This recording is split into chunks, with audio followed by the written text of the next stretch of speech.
Welcome back, everybody, to This Is My Bourbon podcast. I'm your host, Perry. That sounded like I was hyping myself up for something. Welcome back if you're here returning. If not, welcome for the first time ever. What a great time for you to be here, as I'm telling you how you should be drinking Old Grandad 114, which is one of my favorite bourbons on the market. And we're going to be checking out some different options to give you for trying this one out. We'll get to that in just a little bit. I hope you've been well. I hope you had a good week. We are firmly into December at this point. We got a few weeks left before the year is wrapped up. I got some stuff planned for you guys that I'm really looking forward to. Some stuff that I have never done before, actually, with the podcast that I've been invited to go and do. And I'm very, very excited for it. So I can't talk about it just yet. Stay tuned for it.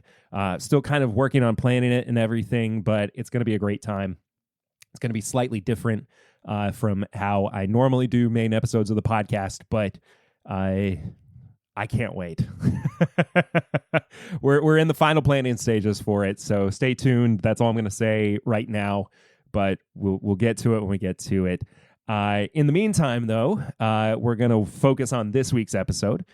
And we start every episode off with a segment called Flying Blind, where I try something that I've never had before or haven't had in a while and need to be reminded about. And in this case, it is the latter, because as I'm kind of doing my own little mental prep for my best of episode, which will be coming out, I believe, right now at the very beginning of the year, that December 7th episode, January 7th episode, which is that very first episode of the new year, I think is going to be my best of episode for 2025. That's my expectation at the moment. I don't think I want to put out the the best of episode on New Year's Eve. I think I'd rather put it out for the beginning of the year, which seems a little counterintuitive, but that's kind of where my head's at right now. But again, we'll focus on today's episode. So I'm doing all of this kind of like backtracking work and seeing if there's stuff that is still kind of standing out, or things that I made notes about at the beginning of the year as to whether or not they were going to be some of my like best of bourbons or whiskeys for down the line. And one of them that, I got a little choked up there. I needed to revisit because I haven't had it in a while, at least I don't think, was the Jack Daniel's 14, which is the barrel proof expression from their, what do they call it? The aged series? I don't remember what this series is actually called. But this is 126.3 proof, 14 years old. I remember this being absolutely my jam. I have not come back to it in quite a while from what I remember. I also don't have much of it left from my my media sample. I was hoping to find a bottle at some point during this year. And let me tell you, pickings have been slim. That being said, though, I mean, I haven't done a whole lot of shopping or hunting this year. I have toned it way down when it comes to just buying stuff in general. So it could have been around and I just didn't know it. But that being said, though, I am happy to. This is one of the things that I've tried to say about stuff on the okay, let me try to rephrase this. I am always of the mindset that, like, I don't necessarily need to own every bottle. Like, I get excited about releases, but I am more interested in at least tasting them, because to me, it's more important to have that experience of tasting it than it is to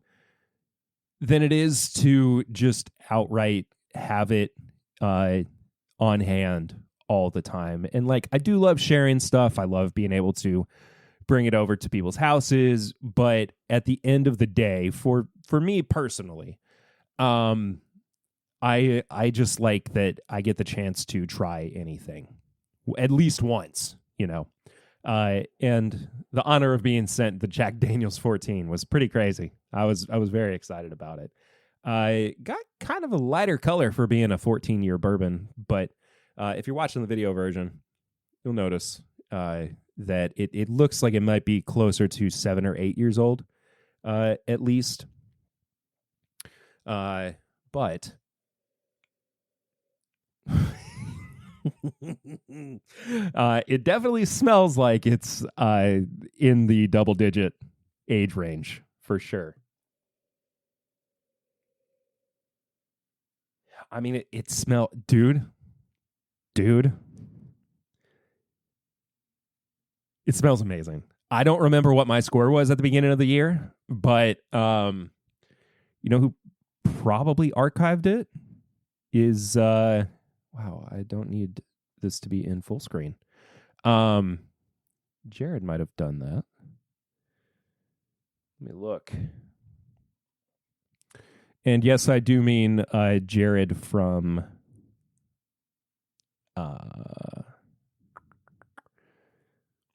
who is regularly...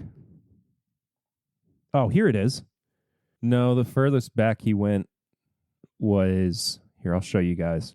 So, Jared, the regular dad, started a spreadsheet for TIMBP reviews. And I love having this on hand. I actually need to just favorite it so I can go back to it. And the spread that he's got on it right now is from episode 320 to 358. Well, really 357. And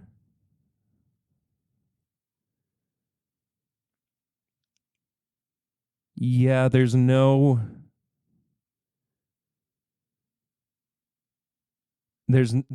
anything from up to the this is a really nice spreadsheet. By the way. I really like this spreadsheet. Man, this is a very nice reference point.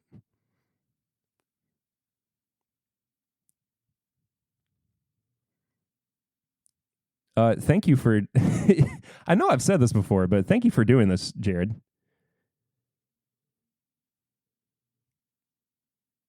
Ooh.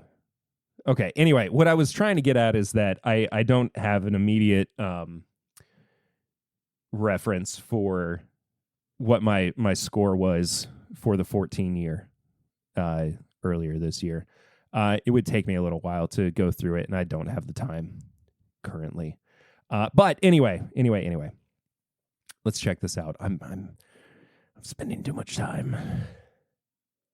Okay, it is a beast.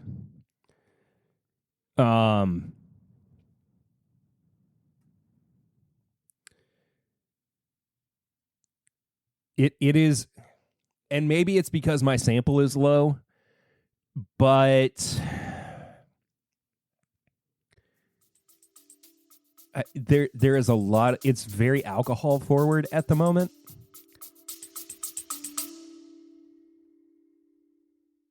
Designer Golden Doodle Puppies offers the best quality micro mini Golden Doodle puppies in the country. Their health is 100% guaranteed, and they offer a nanny service that will bring your puppy anywhere in the USA for one flat price. Many consider Designer Doodles the top breeder for structure, health, and easy-to-train puppies that are even well started on housebreaking. If you're considering adding a Frenchie puppy to your family, look no further than the best designerfrenchbulldogs.com.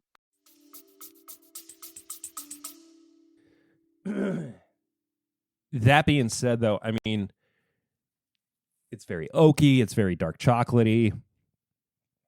I mean, it's super in my ball house. But I love it. I don't know if it's I don't know if it's my best of the year though. There's so much stuff I've got to go back and look at. I just don't know what I genuinely don't know what's going to be my number one at this point. Like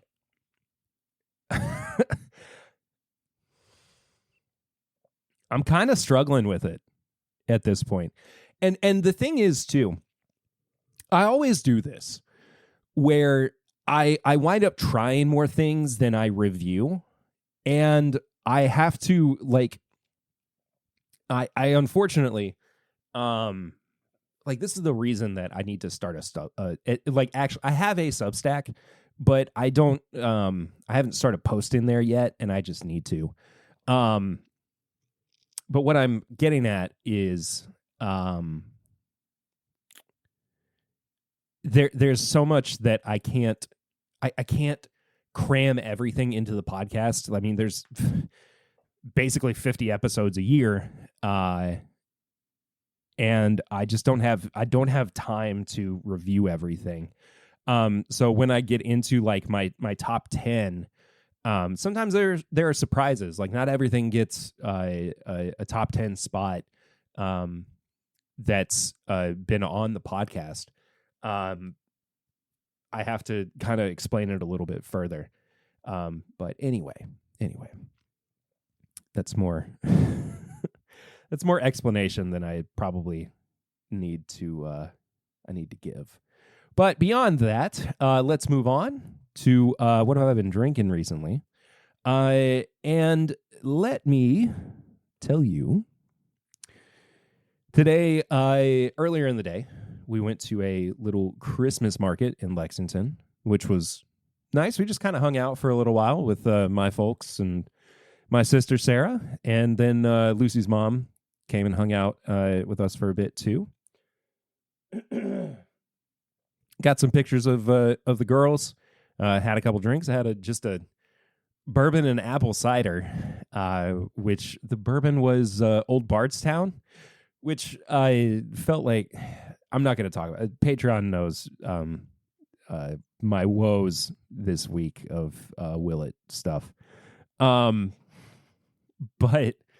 yeah, I had that, and then I had a West 6 Christmas ale, which actually was really nice.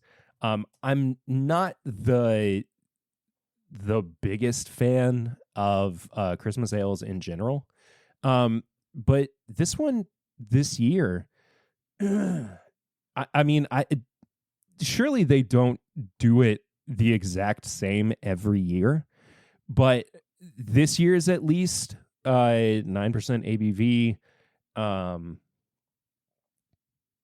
Food pairings, hearty stews, caramelized desserts. I ate it with a grilled cheese, and it was fantastic. The grilled cheese itself was okay, but the beer was spectacular.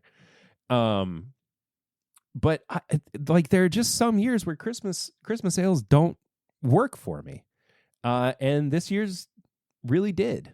Their tasting notes, which is covered up by my camera, I apologize. Big and bold winter warmer with the dark, sweet, and complex malt character, complemented by an array of spices with orange peel, nutmeg, and cinnamon coming to the forefront. West 6 was my first craft brewery that I latched onto, and it's the first one that has held a significant place in my heart. But I would say that it's not my favorite anymore. That is now Mere Twin Brewing in Lexington, which I went to with Tony Bag of Donuts and Kyle Weipert.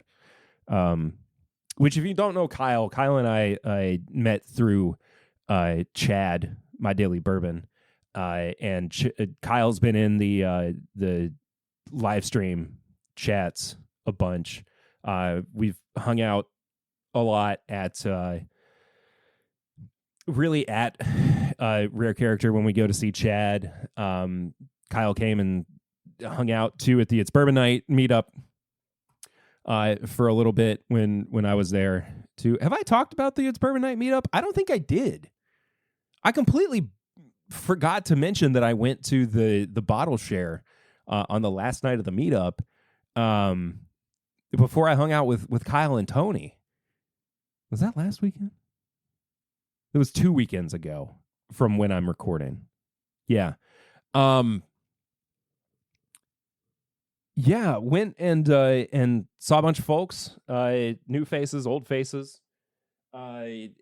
Had the 2021 Four Roses limited edition small batch, which wound up being like everybody's favorite pour that night, which was crazy.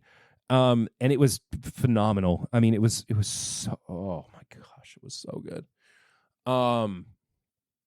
Had a great, I wasn't there for very long. I was only there for a couple hours. Had to get home for bedtime. But then the next day, I got to hang out with Tony for a while, and we hung out with Kyle as well. And we went to Mere Twin Brewing in Lexington. Had my favorite Oktoberfest beer that's brewed locally, which I've talked about before. It's the Wade Boggs,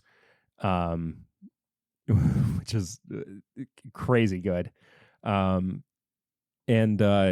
split some food and just a great time overall. But yeah, I think I'm going to get Kyle on the show for an episode soon. So stay tuned for that. Extremely knowledgeable about bourbon, and just a fantastic hang. So be on the lookout for Kyle's first appearance on the podcast before too long. Alrighty, folks, we are going to do one of my favorite things that I get to do on the podcast every now and then. Last time I did it with Old Fitzgerald Bottled and Bond 7-year-old, and this time doing it with one of my favorite bourbons that is readily available on the market for your consumption pleasure. Old Grandad 114, Jim Beam's High Rye Bourbon Mash Bill. Coming in, of course, at 114 proof. Non-age stated. But, you know, as Breaking Bourbon points out, at least 4 years. Mash bill of 63% corn, 27% rye, 10% malted barley, MSRP of $35. I have reviewed this on the podcast before. It's been a long time, though. This was back in 2018 that we reviewed it. And the Jim Beam official website at beamdistilling.com says how to serve. Best served neat or over ice. Old Grandad 114 can also be used in any number of classic cocktails, calling for a fuller and higher proof spirit. We are going to put that to the test today, though, and we are going to check it out in 4 different methods. This is a way for me to not only revisit a bourbon or rye, but also to give you a basically just kind of a rundown on how you could potentially use any given bourbon in your daily drinking experiences. So what do I do here? I take these bourbons or ryes again. I think we've done rye one time, and it was the Old Forester 100 proof rye. And we put them into 4 different situations. Neat, splash of water, on the rocks, or rock, or whatever, and with Coke, or cola, whatever. I have opted to use, as I did previously, RC Cola. That's my preferred cola, at least. So, let's go ahead and start getting this prepared. I might skip through some of this because it can be a little tedious for the main channel, and I'll give Patreon some extra bonus content here while I'm doing it.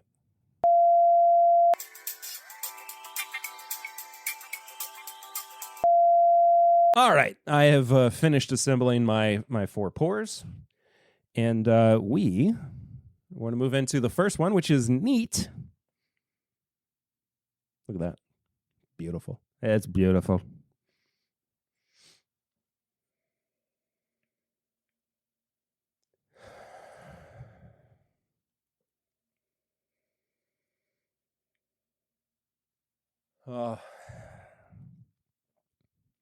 Caramel apple, peanut,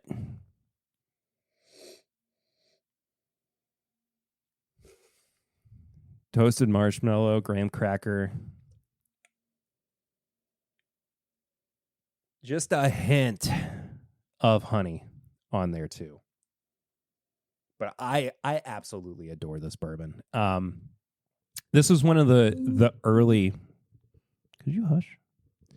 This is one of the early adopters for me of like going slightly higher, not slightly higher proof, but definitely higher proof. And also like, you know, even on like the cheaper side, I liked that it was more affordable and readily available.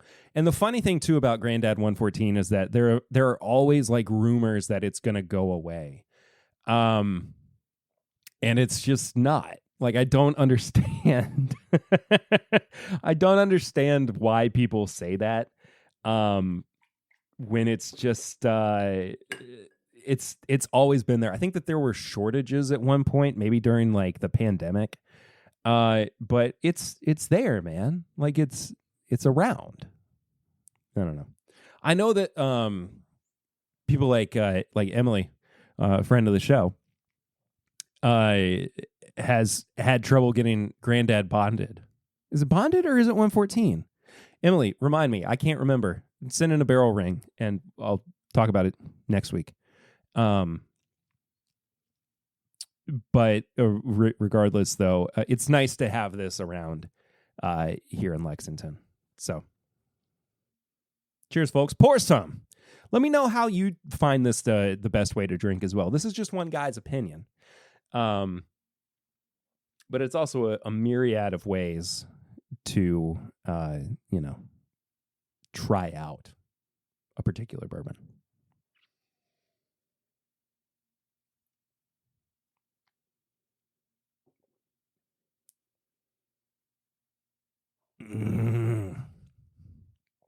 It's bold. It's punchy. It's got an incredible mouthfeel. It's got like peanut brittle, peanut butter. I mean, it really is one of those perfect, like, you kind of automatically know where you would go with this in terms of tasting notes. Like it's almost 1-to-1 a Reese's cup. Reese's cup. Oh, I just upset some people. I'm sorry. It's very much like a Reese's cup. Because there are a lot of like darker notes on here too. But it's such a wonderful product. I think that I wonder what my experience with this would be if I had been like back in the day more familiar with the National Distillers version of this, and then it swapped over to like the Jim Beam side of things. What would I have thought? Would I be as big of a fan as I am? Just on its own, neat, without anything added. And I don't remember exactly what I rated it back on the episode that I did. When I reviewed with Chad Perkins from It's Bourbon Night and Bill Sheehy, what is the name of his old podcast? Skywalking Through the League, where he talked about Star Wars and the NBA. I don't know, is Bill, if you might be listening to the episode. Is your podcast still going? I don't even know. Oh, last updated in February of 2023. Oh. I don't know if when Bill used to be on another Star Wars podcast. Dang, we're still in the top. TIMBP is still in the top. Let me show you guys something real quick. Side tangent. In the top 1% of podcasts globally. It's because of you guys. It's because of you for supporting the show, for listening, for watching, for supporting the show. Thank you for that. It blows me away every time that I see that. I can't thank you enough. One of the things I didn't talk about earlier too was our Spotify Wrapped for this year. We had an unbelievable year of growth, at least on Spotify, despite things being just tumultuous, not even in a really a bad way, but just like with all the changes the podcast has gone through. But according to Spotify, we saw an increase of 645% of our overall listening base. I don't even know how to process that other than just to say thank you. Like, for a show that's been going on for as long as it has, to have this many episodes and for people to still be interested in what we're doing, what I'm doing, unbelievable. That's crazy to me. And I just can't help but say thank you. Like, genuinely, this show means everything to me. I've been doing it weekly since 2017, and I have no intention of stopping anytime soon. I know I say that all the time, but I mean it, and I'm gonna keep doing this. And I love it, and I love y'all, and thank you so much for everything. This is unbelievable, man. It really is. But yeah. Let's move on to Splash of Water, which who's to say how much this has dropped it down. I only did like a couple of it wasn't even a full like pipette full.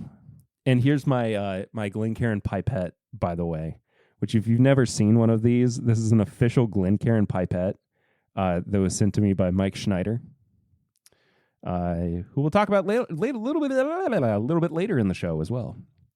And it was like not even a full pipette of water that went into this. So it might be closer to like, I don't know, 107, 105 proof. But I can safely say I have never had one Granddad 114 on the rocks or with a splash of water. This is the first time I'm trying it outside, really of neat. And I probably have had this in an old fashioned at some point, but I can't remember for sure. Who's to say? The water has brought out some like fruit notes, oddly enough.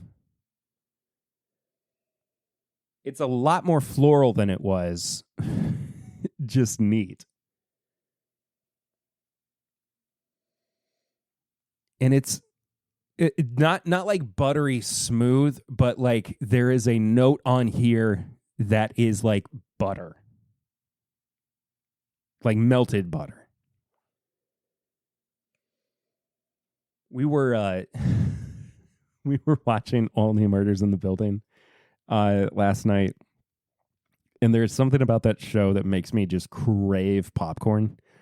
And Lucy, my wife, makes incredible stovetop popcorn, and she had already kind of settled in, and I was like, do you think I could make your stovetop popcorn? And she was like, no. And so that just dropped the conversation altogether. I was like, I really want the popcorn. Do you think I could make it? And she was like, no, you can't. And I was like, all right. That was the full end of the conversation. She was sweet about it, though. She was not being rude or anything. Granddad 114 with a splash of water.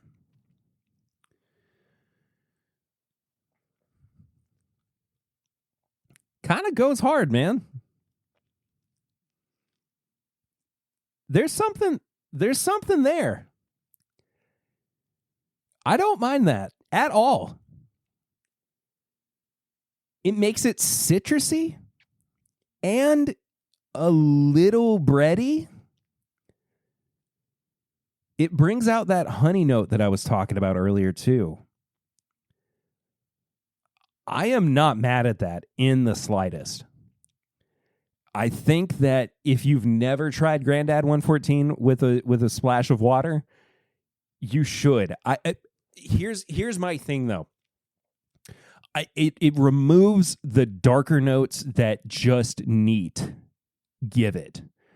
But that being said, I mean, this almost drinks like a completely different whiskey. Like, I would have a hard time identifying this as the high rye flavor bomb that Old Granddad 114 actually is. But it's still a genuinely enjoyable flavor profile.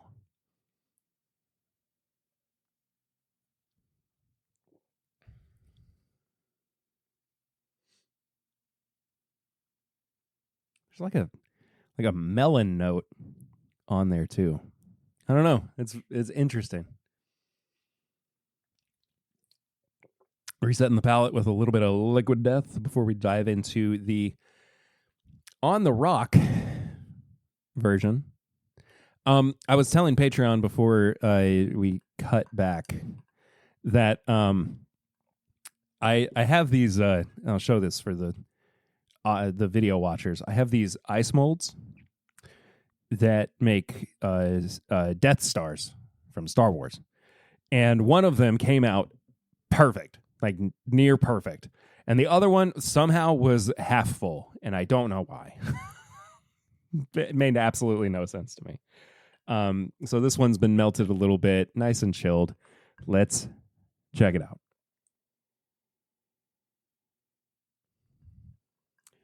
While yes, it smells like bourbon that's been chilled, it definitely still maintains some of that high rye flavor bomb that Granddad 114 is. It's made it very fragrant in terms of something that would be more along the lines of like perfume. There is where I get this like honeydew melon note on the nose. It's again in a place where I would feel very challenged to identify this as Old Granddad 114, at least on the nose. On the rock, transformative, at least at this point. Strangely enough, the finish is kind of nice, but the palate is just dead. There's just nothing going on the palate. I mean, I may as well just be drinking water based on that first sip. Second sip's not much better. Lot of barrel char, a lot of... I mean, it really kind of feels like you're standing around like an open flame. And you're getting notes of, I don't know, like campfire. But the finish has a nice like toasted bread note to it. Not my favorite, but acceptable at least. I could maybe see this being acceptable if you're like in warmer climates, maybe. But I think that the problem here is that it just completely erases what makes Grandad 114 special and enjoyable for what it is, which is a massive bourbon. And for it being, non-age stated, I just would like to know. I mean, it feels like it's, 6 or 7 years old. But it definitely drinks way above its weight class, for whatever it is. So let's move on to now with cola. Again, just in case you missed it or you've forgotten since then, because it's been a minute. It's with RC Cola, who on the previous one, I always try to make an Instagram post for new episodes. Sometimes I fall short of that. I tagged them in that post when I did another Best Way to Drink episode, and they liked it. So thank you, RC Cola. I hope you listen to these episodes and you like what I'm doing and you throw a sponsorship my way. That would be a lot of fun to get sponsored by a cola brand. On the nose, it smells like bourbon and cola. Hooray.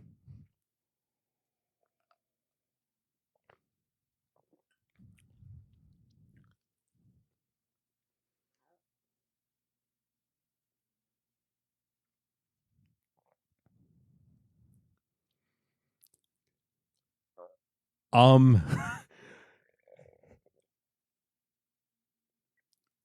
leaving all that in because it was a weird noise and I thought it was kind of funny. Hello? I think I might have just found my favorite bourbon and cola.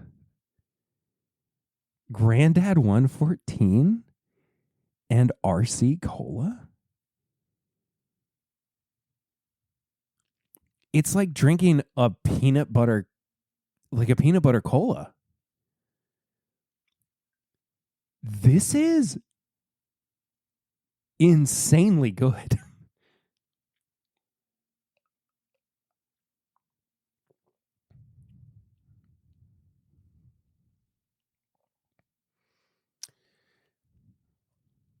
Oh, I want it.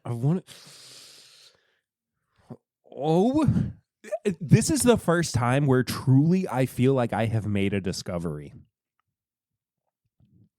during one of these episodes. Like previously, it's been like, oh, okay, that's a really good like bourbon and cola, bourbon and Coke, or like it kind of like loses its luster. This genuinely feels like revolutionary. It's not. It's it is what it is. But I am straight up flabbergasted at how good this is.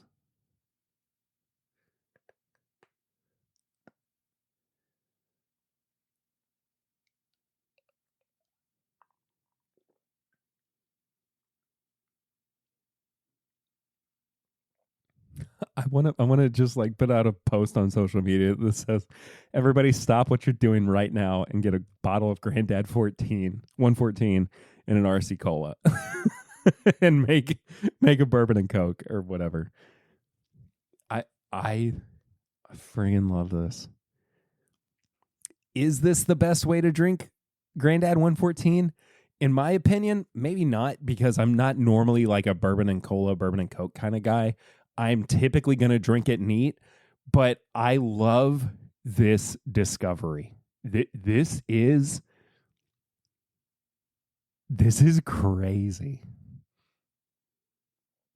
I also don't typically like peek behind the scenes. When I do these episodes, I don't typically finish all of these drinks because there's a lot like all at once. But I think I'm going to finish this one. So here's what I'll do. And I typically try to rank these anyway. But I'm going to rank these from least favorite to favorite. Least favorite on ice. I just don't think it's doing anything for me in general. I think that it's kind of just flat and uninteresting. I'll give it another taste just for.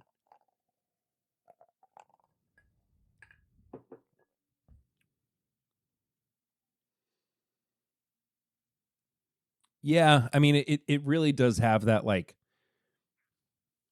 honeydew melon note, which I'm already not a huge fan of.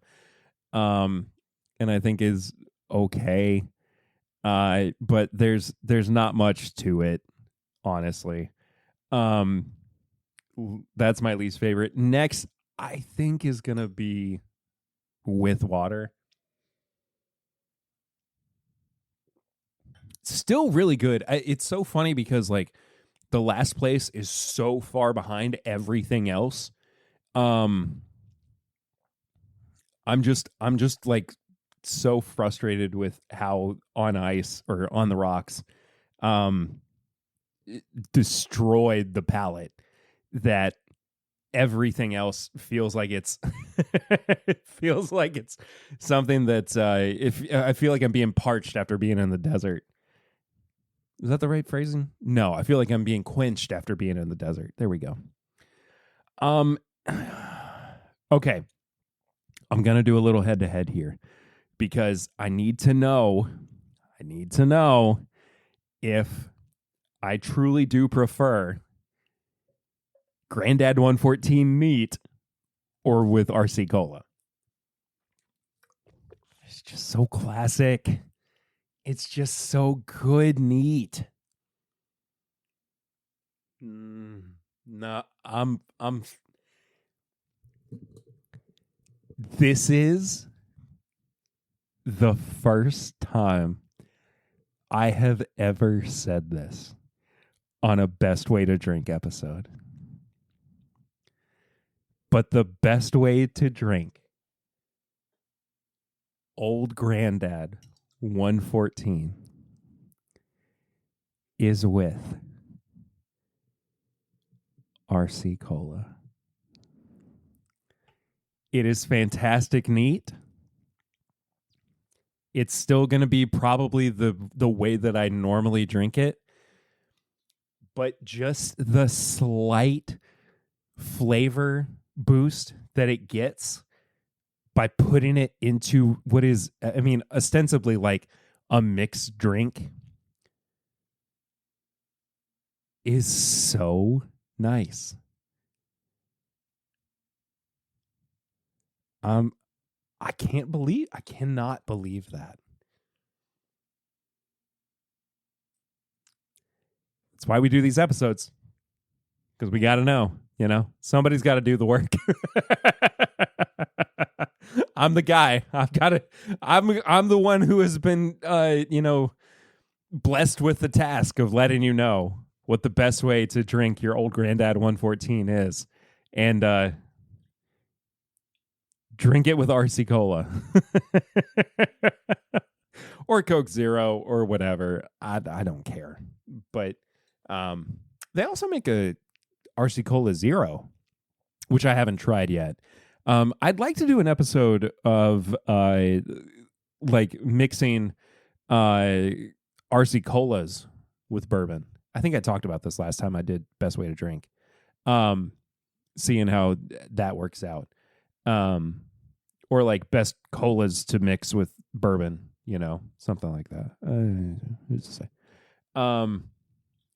But the very first time I have ever said that the best way to drink a bourbon or rye on the show is with a cola. It's crazy. It feels wrong because we should be saying just drink it neat. Just drink it neat. But here we are. Anyway.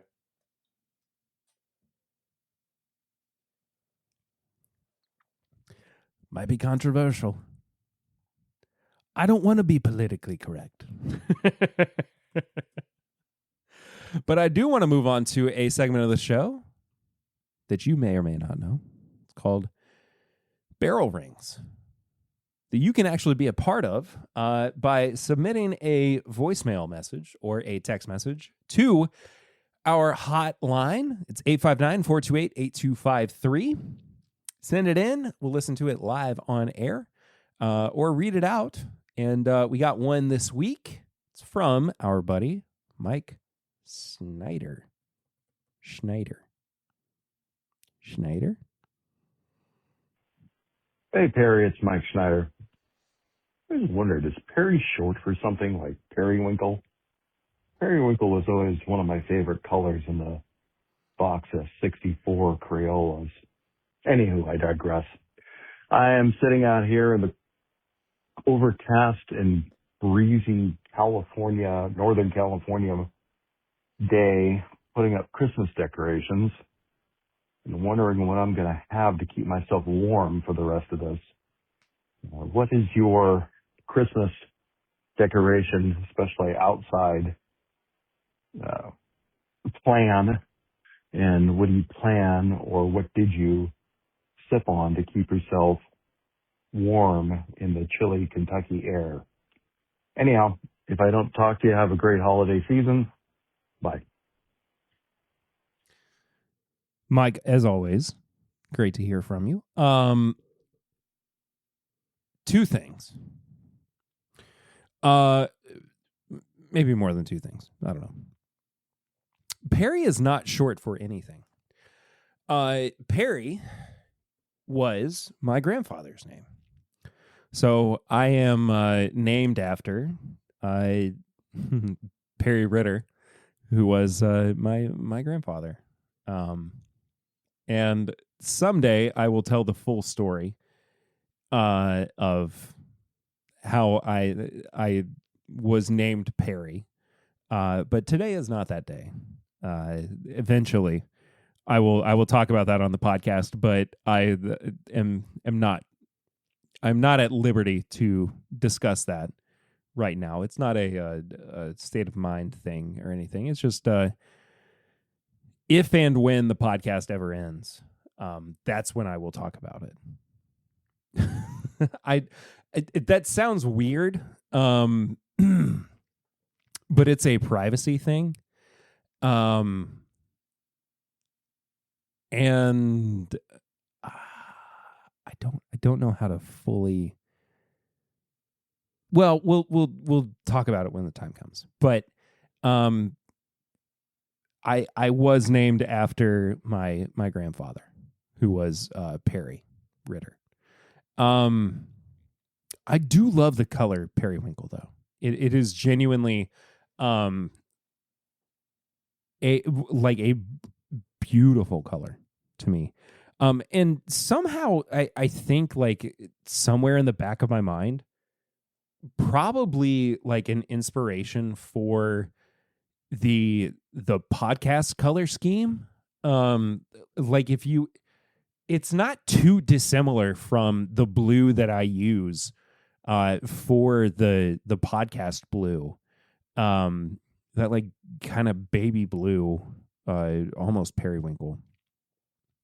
But to answer your question about what am I sipping on to keep myself warm for putting up Christmas decorations, I'm gonna be late. I'm gonna be lame here. My wife does most of the Christmas decorating. I don't mean to be that guy. But that's kind of how it is around the house here. She takes the initiation, the incentive to beautify the house when it comes to holidays. I do what I can to support those endeavors as best I can. Like, we have very active animals as well. So if they get into some of the decorations inside, we're not really outdoor decorating people. We're more indoor decorating for the most part.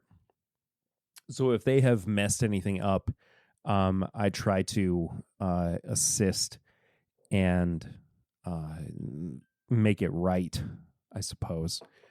Also, I'm rectifying my that sounded like pee. That just genuinely sounded like pee. I'm trying to rectify my bourbon and Coke, or bourbon and cola, and give it a little bit more Granddad 114 so I can sip on it for a bit longer.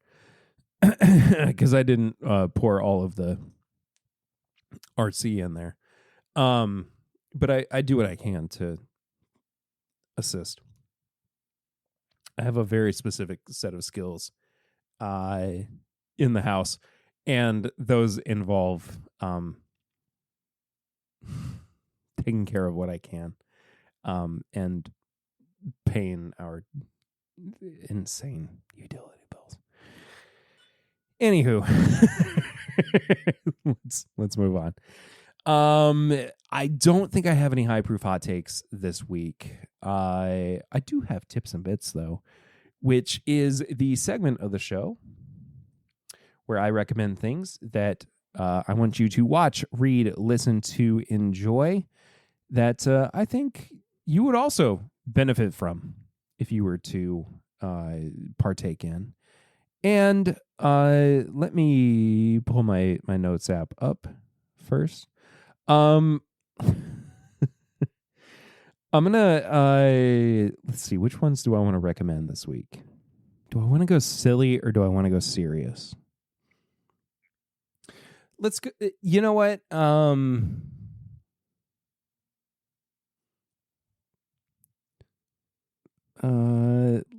Let's go one.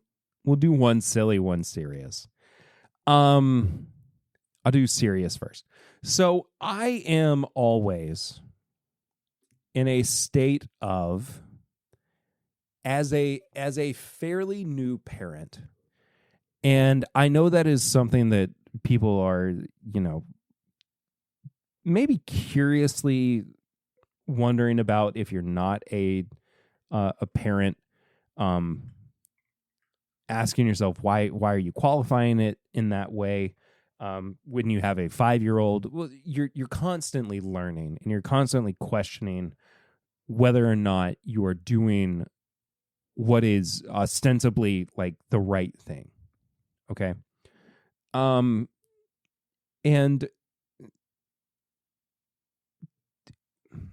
there are two minds that you have in this case.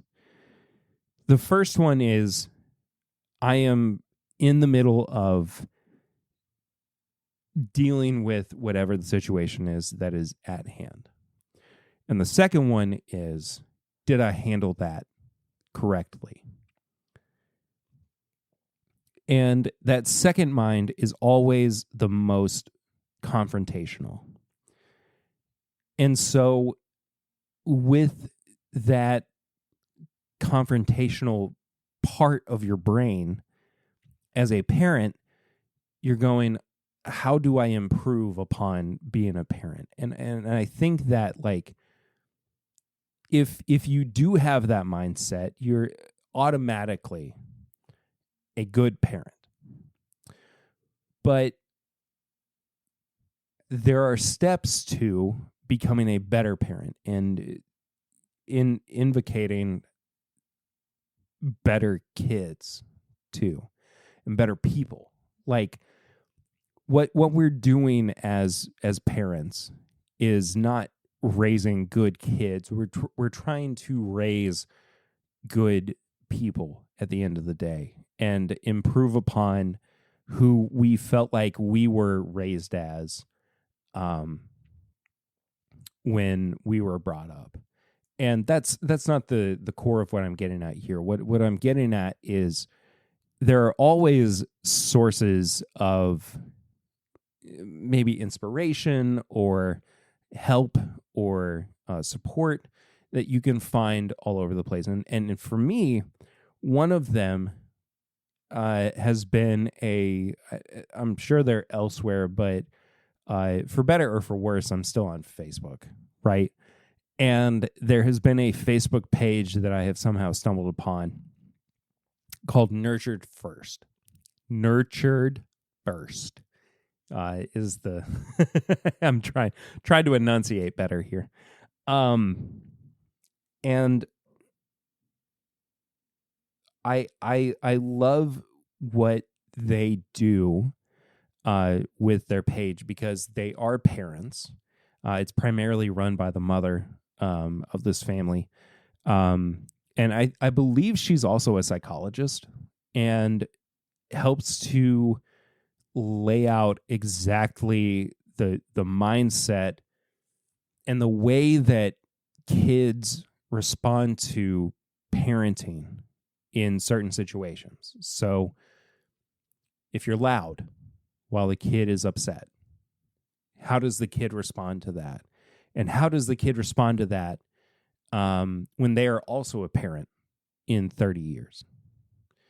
And to me, the way that works is, well, how did I think about the way that my parents responded to me when I was in tough situations when I was a kid?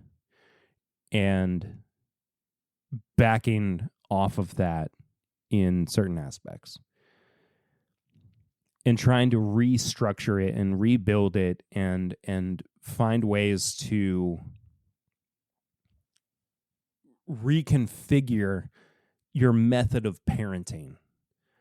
And it's been so helpful for me to and I have been dealing with a lot of frustration with my parenting, and I think that for those of us who are parents, especially with younger kids, understanding what kids do go through, and I've always hoped that I can relate more to my kids than I felt like my parents related to me. So in that essence, building quietly or otherwise a fortress for my kids to feel comfortable and not feeling like, outside help is defeat. And I don't think it is. I think that, the vulnerability of willing to seek out, professional help is beneficial to your work as a parent. And that's kind of where I am mentally at the moment. So Nurtured First, they tell these great, very vulnerable stories about, how you feel as a parent, how your kids might feel in tough situations. And I highly, highly recommend them. A silly recommendation, though, is a re-upload that happens every year from my favorite Australian comedy troupe. Yeah, troupe. Which is Antidana. Zach, Mark, and Bourbon. And every year, for some reason, that is so good on Coke. So good with the RC Cola. I don't remember the first year that they uploaded this to YouTube. But every year, they re-upload one of their best skits, even though it's insane, called Christmas Pud. It's bizarre, it's absurdist, and they just re-uploaded it for 2025. And I recommend that you go and watch it, because if you've never seen it before, It's very funny. And you can also, I believe, buy the children's book version of it too. Which I haven't done yet, but I need to. It's just silly. It's silly stuff. And it's good. I love Auntie Donna so much. They just did a US tour, which I missed. I wasn't able to go to. But they've got a Netflix show. They did a show for the Australian Broadcasting Corporation, ABC. I didn't say ABC first because I knew that you were going to be confused by it. You can use a VPN, or maybe it's actually on Netflix now. It might be. I don't remember. But their Netflix show is fantastic, and there's a myriad of YouTube skits that they've done that I will never stop recommending to people. But all that being said, it's the end of this episode. I'm tired. Best way to drink episodes to kind of take it out of me sometimes. But I love you all so much. Thank you, as always, for supporting the show. Like I said earlier, too, the growth that we have seen this year with TIMBP has been unbelievable. Whether that's just through listenership or sharing of the podcast, telling your friends about it. I mean, honestly, that's the best way to do it. Send your friends a link to the show so they can listen to it. I know it's just me these days. I know that I know I'm trying my best to keep it together, but I'm doing what I can, man. And I love this show. I will fight for it until the last listener waves the white flag. But if you want to support the show in all its many forms, you can head to patreon.com/mybourbonpodcast. For as little as $1 a month, that gets you access to our Discord. But from $5 and up, there's bonus content over there. That happens every single week. Bonus episodes, stuff like that. You can follow the show on social media at MyBourbonPod. You can also follow me personally at pritter1792. You can also send questions or comments to thisismybourbonshop@gmail.com. You might be asking yourself, why the heck, Perry, is it called thisismybourbonshop@gmail.com? Well, I'll tell you why. Because back in 2017, when I was first trying to get into this whole daggum field, I originally started an apparel and merchandise store, which is still around and is primarily focused nowadays on the podcast itself. And you can still access it. It's bourbonshop.threadless.com. There are plenty of shirts over there. There's also a lot of accessories. There's hats. There's stickers. There's mugs. There's pouches. Scarves, beach towels, skateboards. The skateboards was a fun... back in the day, it was fun to try to get people to buy the skateboards, and I think that there have been a total of 2 sold since then, but the holiday collection is live as well. There's the Santa's Favorite Bourbon Drinker shirt, Christmas is for Bourbon, and Christmas Morning Means Bourbon mug, which you can get and drink bourbon out of when you are opening presents with your family or just on your own. But once again, that is bourbonshop.threadless.com. Link is in the description, as is everything that I talk about with the plugs here at this point in the show.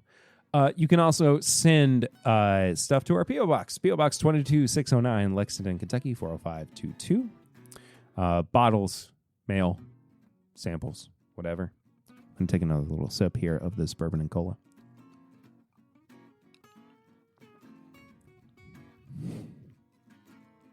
I love it so much. It's so good. Barrel rings we talked about earlier. 859-428-8253.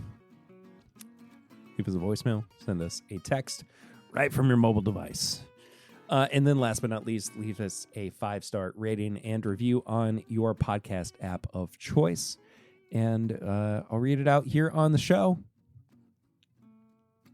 Still no response from JC Shaw 47 or Frankie N about where to send samples that I asked them to send me for a couple months ago, back in September at this point. But that does it for this week's episode of the podcast. I hope you all tune in next week as well. Did I say that next week is going to be the one with the guest? Maybe the week after. I don't know just yet. Next week might be the special episode, depending on how things go with planning. But regardless, love you so much. Thank you, as always, for everything. I will see you then. Until next time, though, I am Perry, and this is my Bourbon Podcast.